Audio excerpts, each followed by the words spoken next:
Hi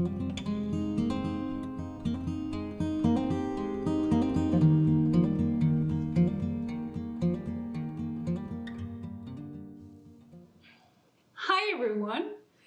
I'm really excited to offer you this new video series entitled Good with Myself and Others. I'd like to present this to you in the form of a gift that you can offer to yourself or something that you can offer the people around you, your friends and family. But first, you're probably noticing my tasteful French-Canadian accent.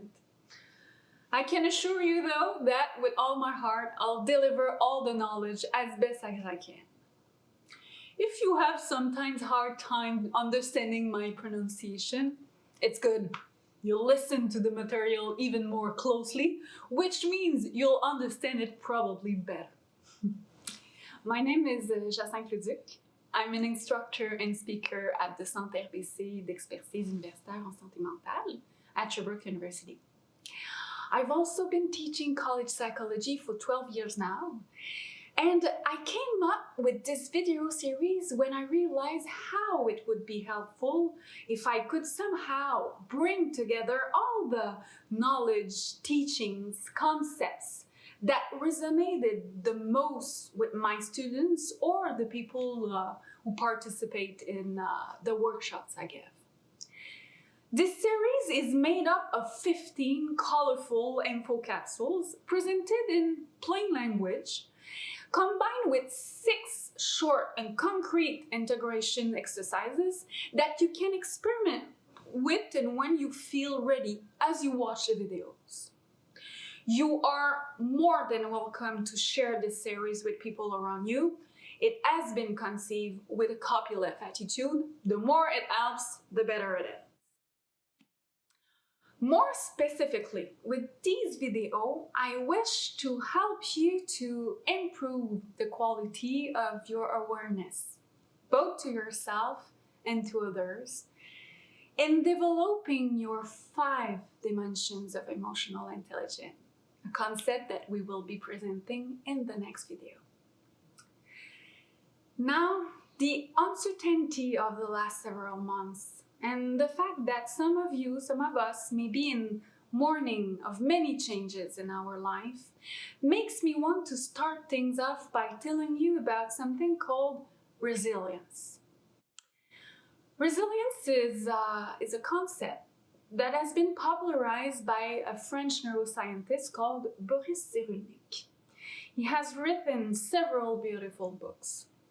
And if you want to know more about resilience, don't hesitate to look at him. He has a concrete human approach to illustrate this life concept that can be abstract for most people. I personally like to illustrate the concept resilience using the image of a tree. A tree that has somehow managed to take root on a hard, rocky outcrop instead of loose soil. A tree that reaches out, twisting and turning to catch the sun that comes from the opposite side of the cliff.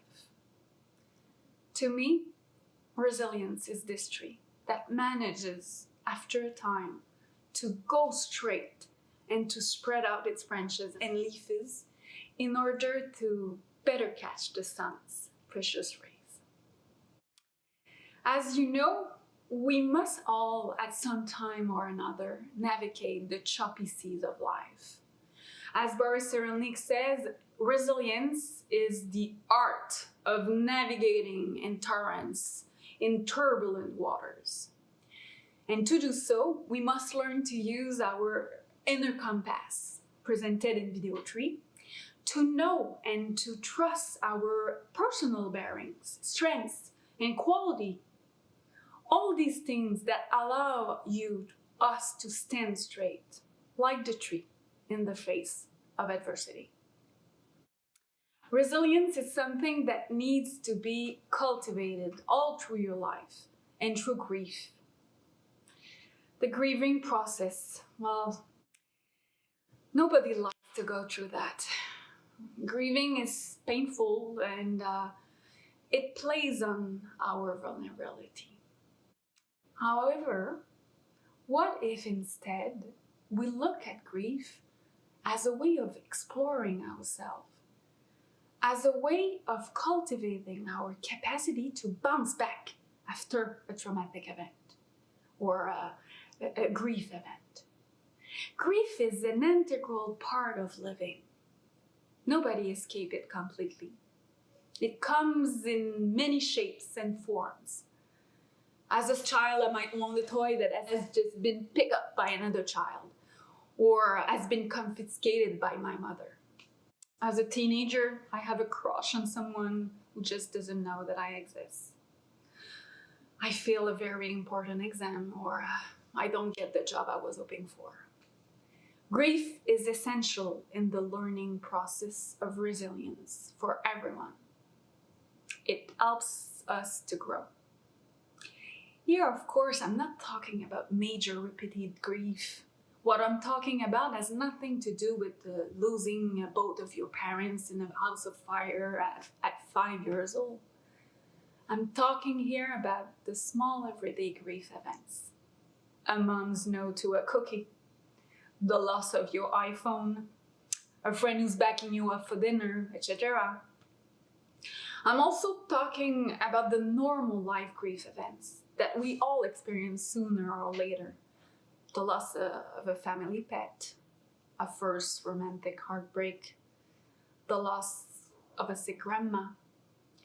Those griefs help to make us stronger. Let me tell you about the time my mother accidentally and very involuntarily ran over our very old dog, Boo Boo. Boo Boo was completely deaf and had decided to take a nap directly behind one of the back wheels of our car. My mother didn't see the dog as she got in the car and quite literally backed up over the poor Boo Boo. Yes. I vividly remember when my mother told us what had just happened in a panic. Losing a beloved pet is always hard, especially as a child, and I really grieve for our dog. I think, however, that being confronted with this death was formative. You prepare a little symbolic burial ceremony. You talk about how it mattered to you. You cry about it. And then, one step at a time, you move on in knowing that it gets better after all. Such experiences are building blocks that help us to face the hard times that we will have to go through in life. If a parent always gives a child everything or he or she wants, the child can never develop his capacity to face adversity.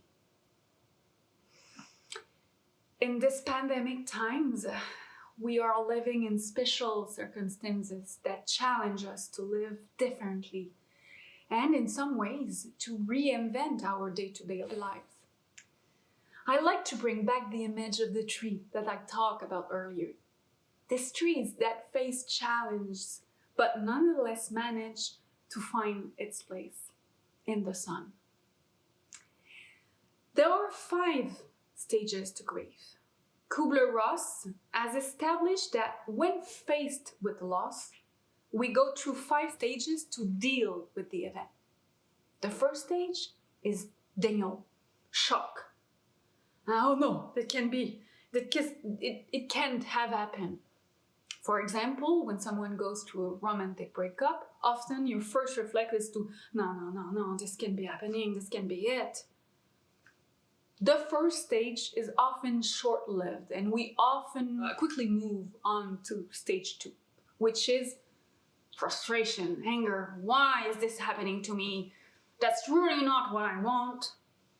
And then the third step of the grieving process arrives with the bargaining stage, when we try to negotiate the outcome.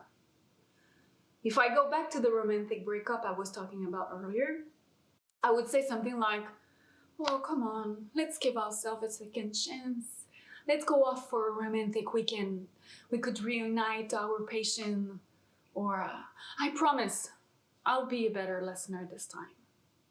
But when confronted to my partner's definitive no, I have no other choice but to finally acknowledge what is happening to me.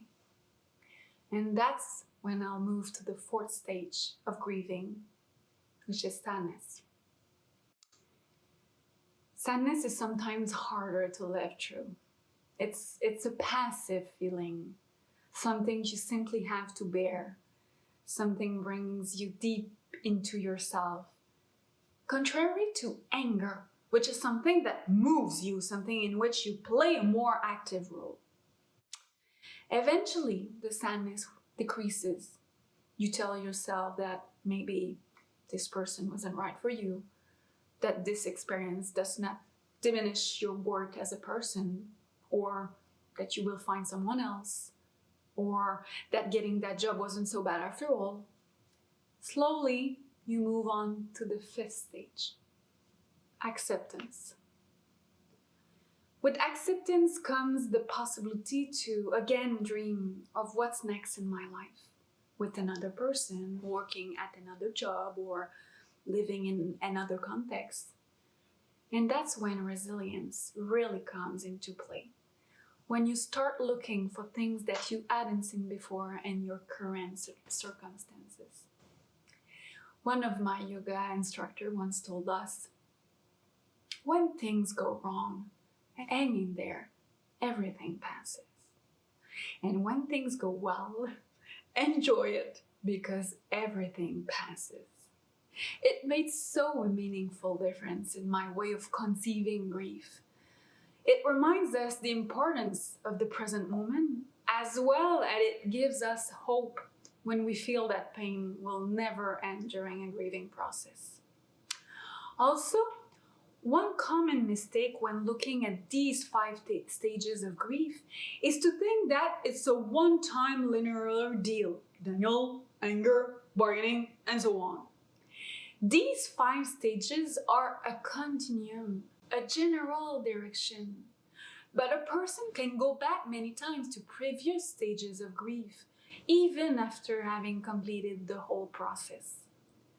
Also, generally, more the grief is important, bigger the back and forth is. And this is quite normal. Take, for example, a young woman who has lost her father very young and sorely misses her dad when comes the time for the father-daughter and dance at a graduation ball or her wedding.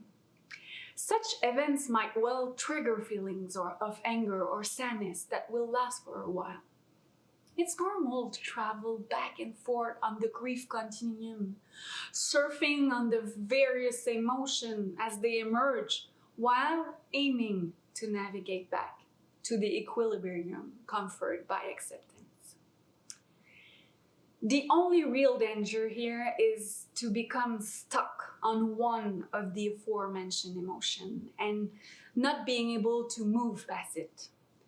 If, for example, I get stuck in the anger stage, I might eventually become aggressive, and that's when, to make the link with my 10th video entitled My Frustration Traffic Circle, that's when I might sink further into the process and become self-deprecating, isolating myself from others, or on the contrary, lashing out against people trying to hurt them. Anger is a healthy emotion. Frustration is healthy. It's aggressiveness that is a problem.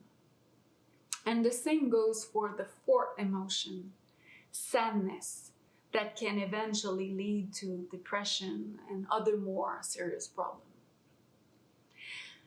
My goal is to have you learn to navigate the various emotions associated with grief, to live them as they emerge in a flexible, aware manner, all the while aiming to reach the more tranquil waters of acceptance.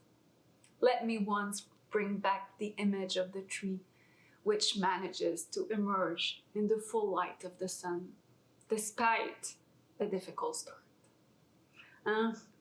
Let's bite into life like a cheeseburger. Huh? You didn't see it coming, huh? The slice of cheese, flexible and chewy, helps to swallow the meatball. Resilience is like the slice of cheese. It helps us to bounce back when the going gets tough. So I sincerely hope that this will be helpful for you, and here's to the pleasure of meeting with you in the next video. Have a great day!